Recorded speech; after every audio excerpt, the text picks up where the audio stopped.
भारत की प्रॉक्सी जंग अब ढकी छुपी नहीं रही। ये हमारी कौम तरक्की और अमन के खिलाफ खुली दहशतगर्दी है। हमारे पास भारतीय मुदाखलत के वाज़ेह सबूत मौजूद हैं। दुश्मन के नापाक अज़ाइम हर सूरत नाकाम बनाएंगे। फील्ड मार्शल आसिम मुनीर ने कोयटा में ग्रैंड जिरगे से खिताब करते हुए कहा, कौम और बहादुर बलोच अवाम की गैर मुज़लज़ल हिमायत से पाक फौज अंदरूनी हो या बैरूनी हर दुश्मन को कुचल देगी। बलूचिस्तान के अमन पर कोई समझौता नहीं होगा।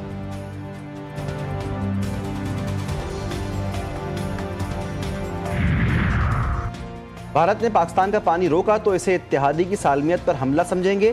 चीन के सीनियर तज्जियाकार विक्टर गाओ ने भारत को खुली वार्निंग देते हुए वाज़ेह किया कि पाकिस्तान के खिलाफ पानी को हथियार ना बनाया जाए। भारतीय चैनल को इंटरव्यू में विक्टर गाओ ने कहा कि भारत के तमाम बड़े दरियाओं में पानी चीन की जानिब से आता है। अगर भारत पाकिस्तान का पानी रोकता है तो चीन इस मामले में ज़रूर अपना किरदार अदा करेगा। पहलगाम वाक़े के बाद भारत ने ताहाल तहकीकात मुकम्मल नहीं की। भारत को चाहिए कि ठोस तहकीकात के साथ हक़ाइक़ सामने लाए। और तय फार्मूले पर अमल नहीं हो रहा, साथ चलना मजबूरी है। सदर मुमलिकत का एक बार फिर इत्तेहादी नून लीग से गिला। आसिफ जरदारी से पीपल्स पार्टी अरकान पंजाब असम्बली की मुलाकात।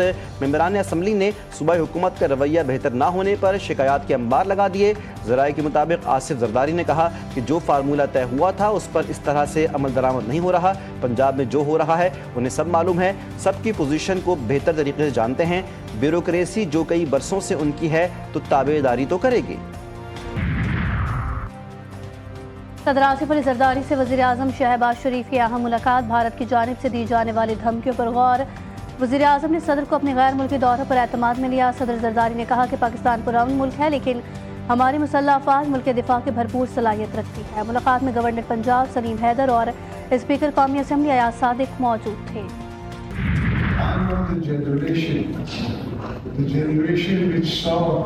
Us part, as two brothers parting. It's not something that can happen overnight, but definitely we will work on it. We'll keep investing on the Bangladesh people, trying to come up with solutions we can work together. Pakistan और बांग्लादेश को करीब लाने के लिए काम करने की ज़रूरत है। उस नस्ल से ताल्लुक़ रखता हूँ जिसने हमें अलहदा होते देखा। किसी भी तरह हमें इस दर्द का मदावा करना है। सदर मुमलिकत आसिफ जरदारी का पाक बांग्लादेश टीमों के एजाज़ में इस्तकबाली से खिताब। कहा कि बंगाली कौम खित्ते की अमीर तरीन कौमों में से एक थी। दोनों मुल्कों के अवाम की फलाह बहबूद के लिए काम करना होगा। सदर मुमलिकत ने दोनों टीमों के क्रिकेटर्स और ऑफिशियल्स से मुसाफिया किया। वज़ीर ख़ारजा इसहाक़ डार का अफगानिस्तान के कायम मकाम वज़ीर ख़ारजा अमीर खान मुत्तक़ी से टेलीफोनिक राबता। अफगान वज़ीर ख़ारजा का पाकिस्तान की जानिब से अपने सिफारती ताल्लुक़ात को सफ़ीर की सतह तक बढ़ाने के फैसले का खैर मकदम। इलाकाई राबतों के लिए Uzbekistan Afghanistan Pakistan railway line मनसूबे की अहमियत पर जोर। वज़ीर ख़ारजा इसहाक़ डार का बरतानवी हम मनसब जावेद लमी से भी राबता। दोनों रहनुमाओं के दरमियान मुख्तलिफ उमूर पर गुफ्तगू। अक़वाम मुत्तहिदा में आइंदा इजलासों के दौरान मुलाकात पर इत्तफ़ाक़।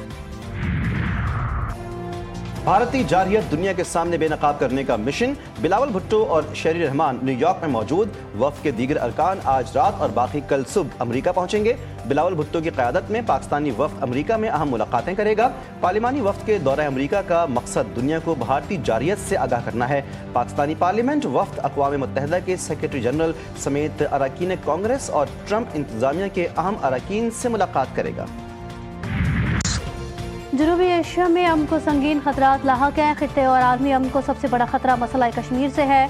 Chairman joint chief of staff committee general Sahir Shamshad Mirza ने 22वें शंग्रीला डायलॉग 2025 में तफसीली मौक़िफ़ देते हुए कहा कि भारत की जानिब से पानी को बतौर हथियार इस्तेमाल करना बैनुल-अक़वामी क़वानीन की खुली खिलाफ वर्जी है।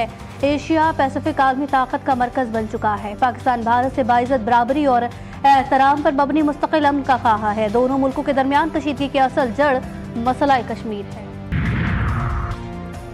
सियालकोट में पंजाब असम्बली के हल्का PP 52 समड़ियाल में ज़िमनी इलेक्शन। पोलिंग का वक्त खत्म, वोटों की गिनती जारी। नून लीग PTI पीपल्स पार्टी समेत 14 उम्मीदवार में कांटे का मुकाबला।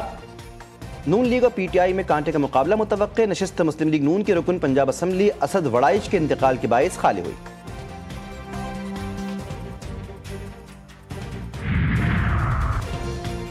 पीपल्स पार्टी का ज़िमनी इंतखाब में नून लीग पर धांधली का इल्ज़ाम। पीपल्स पार्टी पंजाब के सेक्रेटरी जनरल हसन मुर्तज़ा का सियालकोट में मीडिया से गुफ्तगू में कहना था कि मुस्लिम लीग नून के पास कोई एजेंडा है और ना ही कोई हिकमत अमली।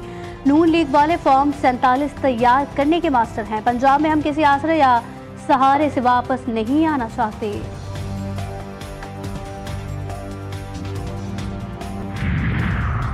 तहरीक इंसाफ कारकुनान पर तशद्दुद का इल्ज़ाम। मरकजी सेक्रेटरी इत्तलात शेख वक़ास अकरम कहते हैं सियालकोट ज़िमनी इलेक्शन में लीगी कारकुनों ने पोलिंग स्टेशन पर गुंडागर्दी की।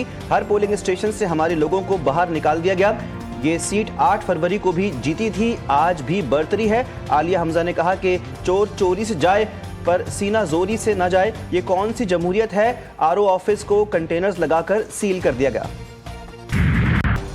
दहशतगर्द इजराइल की जानिब से फलस्तीनियों की नस्ल कुशी जारी। गजा में एक दिन में 60 फलस्तीनियों को शहीद किया, 284 जख्मी। इजरायली फौज ने 24 घंटे में गजा में दर्जनों फिजाई हमले किए।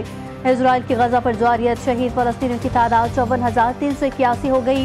इजरायली हमले में 9 बच्चों को खोने वाले जख्मी डॉक्टर हमदी अल निजार भी शहीद हो गए। अमरीकी तजवीज़ में मुस्तकिल जंग या जंग के खात्मे का जिक्र नहीं। हमास ने गजा में जंगबंदी के लिए अमरीकी तजवीज़ को मुस्तरद कर दिया। हमास रहनुमा बासिम नईम कहते हैं जंगबंदी के दौरान गजा में इमदाद तरसील की जमानत नहीं दी गई। जंगबंदी पेशकश पर हमास का रद्द-ए-अमल नाकाबिल कबूल है। अमरीकी एलची स्टीव विटकॉफ ने कहा कि हमास को जंगबंदी की तजवीज़ को कबूल करना चाहिए था। सह्यूनी वज़ीर आज़म का यरगमालियों की वापसी और हमास के खात्मे तक जंग जारी रखने का ऐलान।